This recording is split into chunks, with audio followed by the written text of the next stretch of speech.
Every day, something dramatic happens in the Caribbean that affects our lives. We'll give you the details. We'll give you the facts on Caribbean Perspective with Eddie Frederick. Host Eddie Frederick. So glad you can join us. No vaccine from the COVAX facilities for Trinidad and Tobago as yet. This story takes the lead in our 1075th edition of Caribbean Perspective for Wednesday, 24th March 2021. Details after this break. Did you know that your friends and family can now shop at the Food Fair from anywhere in the world, and you can receive here in Grenada? The Food Fair and GrenadaMarket.com now make it possible through secure online shopping and personalized customer service. Simply send your loved ones a list of your preferred items or let them fill an online basket, and the items will be available for pickup or delivery. Visit GrenadaMarket.com or thefoodfair.gd today for more details. The new norm. Spread the news.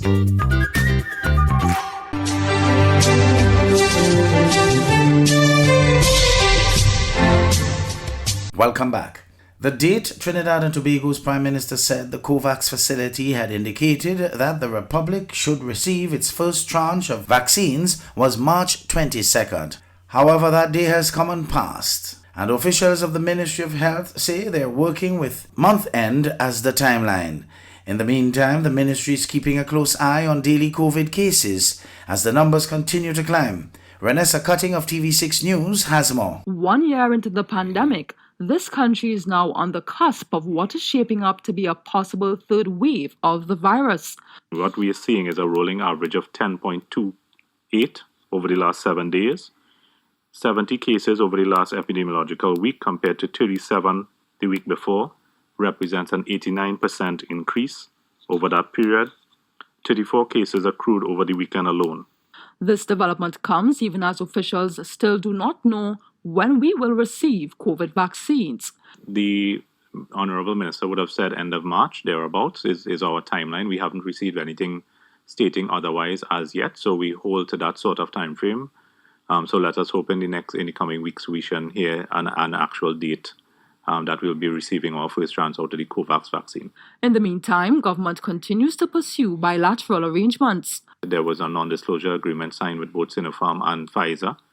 Once you have a non-disclosure agreement, you can't go into details in terms of, that sort of negotiation, quantities, cost, and that kind of thing. So knowing that the negotiations began all the way in October 1st and continue to progress. Talks are also being had with the African Medical Council through CARICOM. We had received a saving gram up to today from CARICOM indicating that platform seems to be continuing, and we hope to get distribution in the near future from possibly the African Medical Council once things go well as well. While we wait on vaccines, the ministry is urging the public to be responsible so as not to undo our progress in flattening the curve. We will get the vaccines, we are able to distribute it, but we need every person that is offered to accept it, and really as we go forward, we will build towards herd immunity, of course protecting the vulnerable first, but building towards herd immunity so that we can get back to some degree of normalcy by way of public health measures. Renessa Cutting, TV6 News. Trinidad and Tobago's opposition is suggesting that the government tries a different approach in acquiring COVID-19 vaccines to vaccinate the people of the Twin Island Republic. It is not one that involves direct diplomatic talks with a government or a vaccine manufacturer. TV6's Joel Brown reports. Opposition MP Rodney Charles says the government should employ a new strategy in getting COVID-19 vaccines for Trinidad and Tobago in light of the delays in the arrival of vaccine shipments from the COVAX facility. But the UNC is asking a question of Dr. Rowley. Why not put our highly paid and grossly underperforming U.S. lobbyists to some use? We need vaccines. You have a highly paid lobbyist. If our highly paid lobbyists cannot use his links with the Democratic Party to access free U.S. vaccines, then the UNC is calling for him to be fired immediately. Mr. Charles, the MP for Tabakit and the UNC's Shadow Foreign Affairs Minister, spoke during the party's news conference on Sunday. He was joined by Dr. Richard Sicharan, the UNC's Shadow Health Minister. The opposition has been critical of comments made by Prime Minister Dr. Keith Rowley during a Conversations with the Prime Minister broadcast on Thursday night, including a comment regarding how some of Trinidad and Tobago's neighbors received their doses of COVID-19 vaccines. A few of our Caribbean neighbors have got gifts, and of course, when you go to somebody asking for a gift, that is not a gift, you're begging. Understand that. There was no arrangement for us here in Trinidad and Tobago to vaccinate this population by begging. There was an arrangement put in place with power and, of course, WHO. Although the Prime Minister mentioned none of those Caribbean neighbors by name, the opposition MPs made reference to Barbados, which received 100,000 doses of COVID-19 vaccines from India. I asked the question, did the Prime Minister of Barbados sound like she was begging? Or was this a responsible Prime Minister seeking the best interests of her citizens? The whole tone of this PNM administration is to insult all and sundry. All. Imps, fools, unpatriotic, and lately beggars. Mr. Charles then gave his assessment of the Prime Minister's virtual meeting last week with China's President Xi Jinping. It was and would have been perceived to be, forget the diplomatic niceties, perceived to be a begging mission. Make no doubt about it.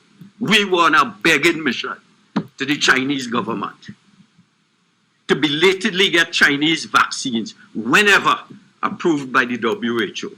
Jewel Brown, TV6 News.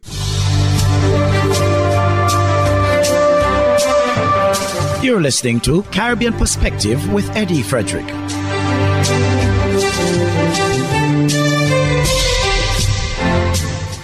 The European Union Election Observation Mission to Guyana on Friday made public its report on the 2020 elections there.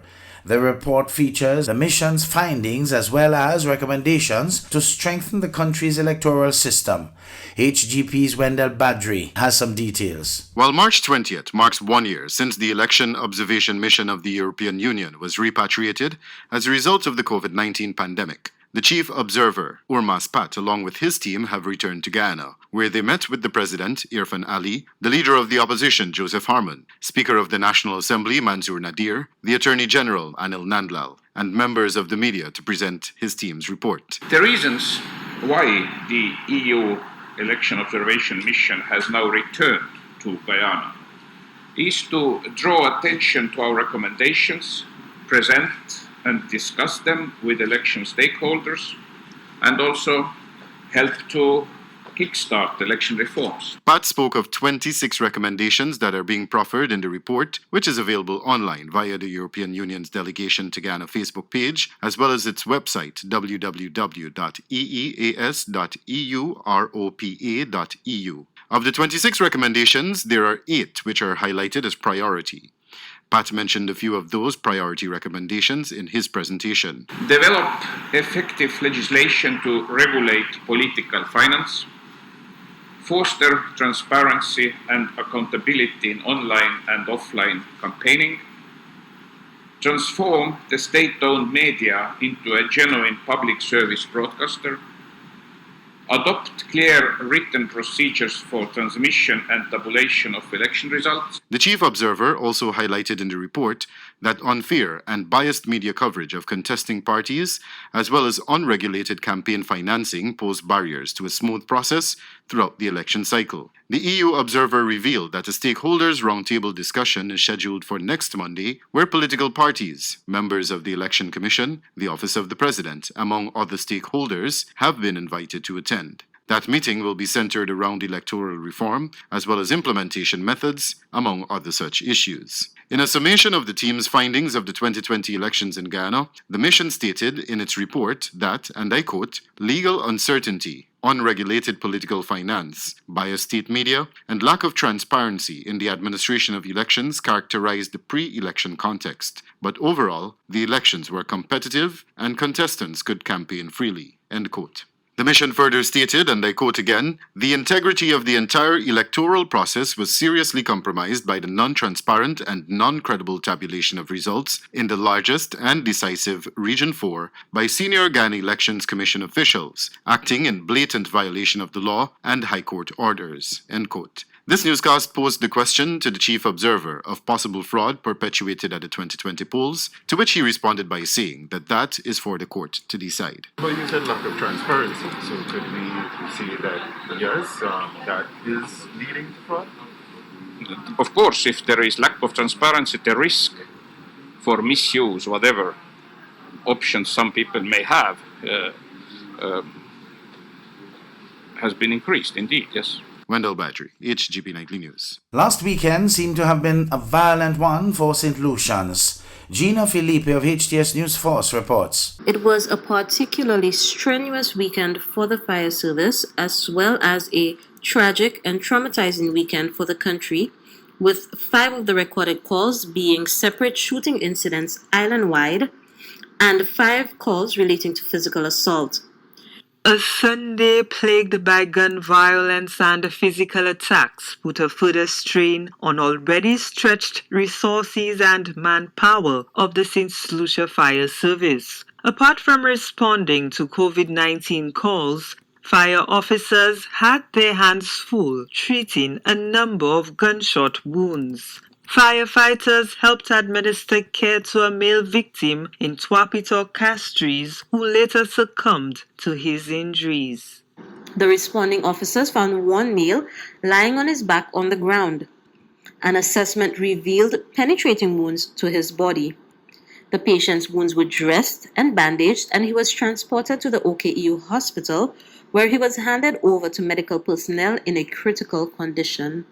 The fire service also transported 2 males who reportedly sustained gunshot injuries in Dennery on Sunday to the OKEU hospital. Emergency personnel responded to a physical assault incident in Lage Babuno on Sunday. Additionally, the body of a male was also discovered in Kako with gunshot wounds. The responding officers found one male who sustained lacerations to his hand and head after being assaulted with a sharp object. The patient's wounds were bandaged, and he was transported in a stable condition to the OKEU hospital for further medical treatment. On Sunday, March 21st at 2:10 a.m., emergency personnel at the Babuno fire station responded to a call at Kako Babuno relating to an alleged shooting incident. The arriving emergency personnel found an unknown male lying face down with what appeared to be penetrating wounds on his body. He was also void of signs of life. In the presence of police officers, a medical doctor pronounced the individual dead on the scene. Before the violent Sunday, fire officers were on the scene of a fatal shooting on Saturday, March 21st, where mother of 3 Hermia Lord was gunned down at a workplace in front of commuters. Fire officers received the distressed call around 7:45 a.m. The information received stated that there was a shooting incident on Darling Road in Castries. Emergency personnel found one female appearing to be in her 30s lying on the ground. A rapid assessment revealed that the individual was void of vital signs and sustained several puncture wounds on her body. She was quickly transferred to the ambulance, where rapid emergency transportation was provided to the OKEU hospital. While the island continues to witness an uptick in gun violence and physical assaults, the fire department did register a decrease in motor vehicular accidents with just 2 responses on the weekend. As for their usual fire duties, only 3 trash fires were recorded. Gina Felipe, HCS News Force. Calling all vehicle owners, inspection and licensing continues, and at Hubbard's we want you to be ready. From February 16th to March 31st, registration numbers 2,501 to 5,000 with single registration letter, or registration numbers 251 to 500 with plural registration letters will receive 11% off new torque tires and PowerMax batteries. Don't get caught unprepared. Visit us today at the Motor Department in Mountgay or the Tire Bay in Grand Anse near to the building supplies.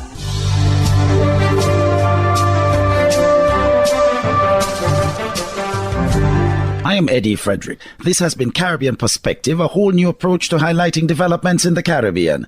In the meantime, please continue to log on to CaribbeanPerspective.com for more daily news and more.